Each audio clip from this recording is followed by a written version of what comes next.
Beatriz González, 1932 to 2026, was a Colombian artist, curator, and art historian whose work spanned painting, sculpture, and public installations. Known as La Maestra in her home country, she engaged with themes of power, memory, and violence, drawing from mass media, religious imagery, and everyday objects to create a body of work that was both deeply local and universally resonant. Yet, despite her prolific career and influence in Latin America, Gonzalez's international recognition came late compared to her peers. This exclusion was not a matter of talent, but of systemic barriers that have long shaped the global art world. Her marginalization can be traced to several interconnected factors. First, the periphery of the art system. Colombia, like much of Latin America, has historically been sidelined in a global art market dominated by Europe and North America. Second, her unflinching focus on Colombian violence and politics, themes that challenge the sanitized folkloric stereotypes often expected from Latin American artists, such as the clichés of magical realism or vibrant folklore. Gonzalez's work, rooted in the raw realities of conflict and social injustice, was uncomfortable for an international audience more accustomed to consuming Latin America through a romanticized lens.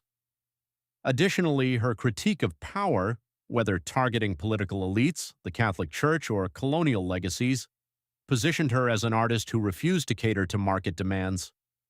This was compounded by gender bias. As a woman in a male-dominated field, her contributions were often overlooked in favor of her male counterparts. The art world's historical preference for male genius narratives left little room for women like González, whose work was as intellectually rigorous as it was emotionally powerful. Someone fond of categories might suggest that González's use of unconventional materials, her refusal to adapt to market trends, and her late recognition align her with the idea of an outsider artist.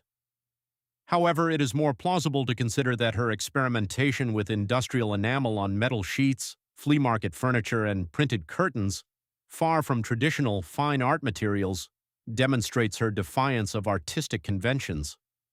Additionally, her unwavering commitment to political and personal expression, regardless of commercial appeal, reflects a rebellious spirit that resisted market pressures. Similarly, the delayed international acclaim for her work may be attributed to her style, which she herself defined as a pop de provincia, provincial pop.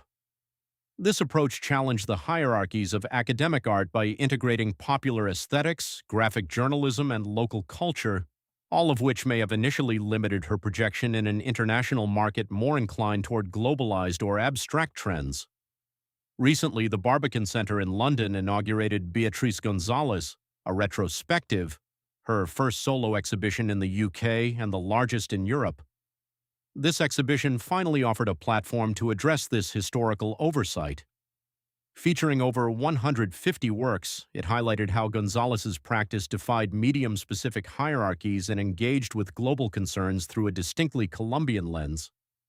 Works like Los Suicidas del Cisga, 1965, and Decoración de Interiores, 1981, exemplified her ability to transform found images, from newspaper clippings to Western art reproductions, into powerful commentaries on violence, memory, and the absurdities of power. The story of Beatriz González underscores a persistent truth.